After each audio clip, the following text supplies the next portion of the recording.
You know, we're so excited for our next guest. She's our girl. We love her, and she's joining us from her home, Ayesha Curry. There she is. Hi, Ayesha. That is so cool. Isn't this crazy? Yes, it's insane. I don't. Oh my God. Even in this situation, I'm like, do I look here? Like you guys are filming the reel from home. That's insane. Yep. Yeah. Making it happen. It doesn't matter. Can we just, what? I had so much fun with that, you guys. I really did. It's such a dream. How are you and the family doing during this time of quarantine? We're doing good. You know, we're blessed. The kids are healthy. I wouldn't dare complain. It's been a little crazy with the school situation because we have a second grader. And so that's been a little bit insane, but Stefan's kind of taken the reins there and found his inner educator. So it's been everybody's blessed and healthy. Can't complain. Having been on this much though, I mean, I know that you can't complain, but we're giving you license. Is there anything driving you crazy? I think I'm driving myself crazy because can't nobody keep anything clean in this house, and it's driving me insane. And yes. I find myself like being OCD about everything because I feel like it's the only way that I can feel some sense of control during this time. And so yesterday I had the vacuum hose like vacuuming underneath my stove. So that I've been a little bit neurotic in that sense, but my house is a lot cleaner. So have you seen the meme with the guy vacuuming the roof, the top of the house? Have you seen that meme? That's me. I will find anything to clean. Same. I know exactly what you're going through, Ayesha. Okay, so I want you to be honest with me. I know you have 3 adorable, beautiful kids. Which one had the most timeouts during this quarantine? I want to know.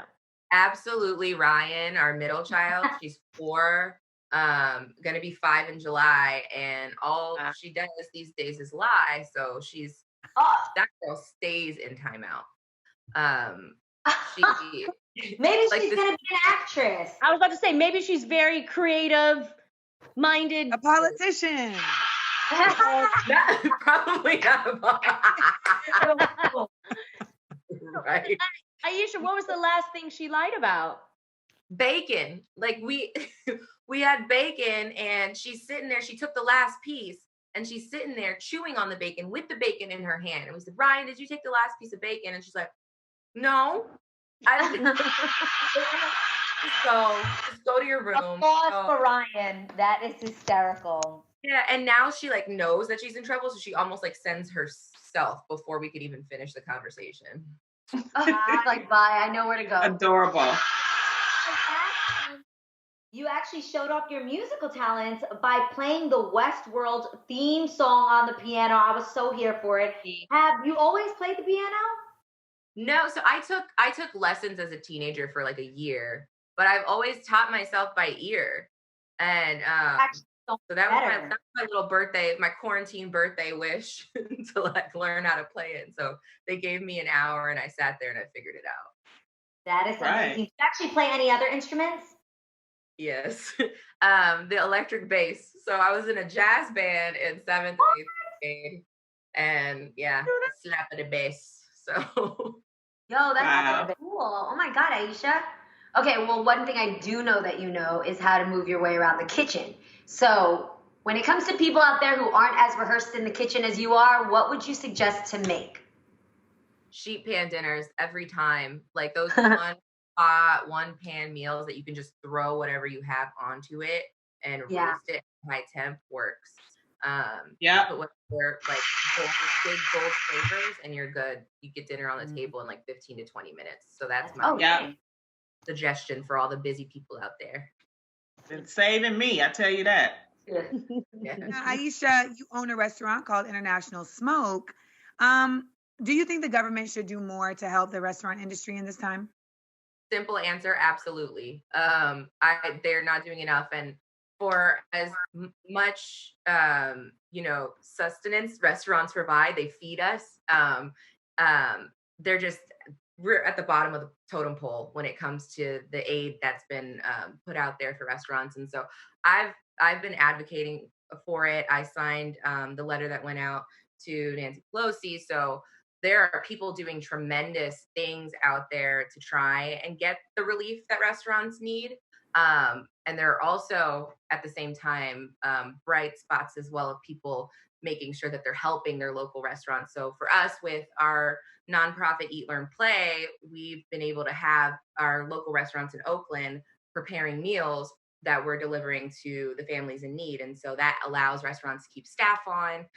You have amazing organizations like World Central Kitchen that are keeping them going by, it's just like a big rotation. So restaurants are getting to prepare meals that are going out to families in need, and that allows them to keep their staff on. So that's so amazing. To answer your question, That's no, great. you're not doing enough.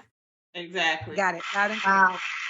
So great. Ayesha, you're doing so much. You also just launched your first ever lifestyle magazine called Sweet July. Congratulations. I'm liking the photos you have on your gram of it. What is it like right now to be following the likes of B. Smith and Oprah? It's such an honor. I'm really excited to do it. And I just hope that I make all of the Black women of color out there proud and give a fresh new voice and perspective. And just working moms, working women, everybody out there. I'm just excited to be able to have this voice now and this platform to be able to share my story. Yeah, that's amazing. Why do you think more Black women haven't launched lifestyle magazines? Honestly, I think on a large platform, it's because the opportunities weren't being presented to them. And so I'm actually grateful to my publisher for recognizing the dead space and the gap, and filling it and giving me an opportunity to be that woman to fill that gap. And so I applaud them for recognizing that there was something missing and trying to help in that.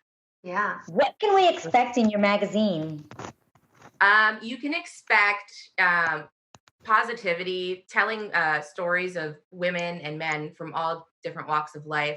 I focus a lot on small business as well as big business. So we feature a lot of more local companies in the magazine, and lots of food. So this first issue has 22 recipes. So it's like getting a small cookbook every single time. Wow. Wow. And then just latest fashions, telling stories. My mom actually has a column every issue, and so I'm excited for her. Oh my gosh, I love that idea. That's I love cool. that. That's amazing. It's for women from all walks of life, all ages, and I just love that I was able. It was always her dream to write and to be able to tell her story through writing. So that's probably been one of the most exciting things about it for me. Wow. We're so happy amazing. for you.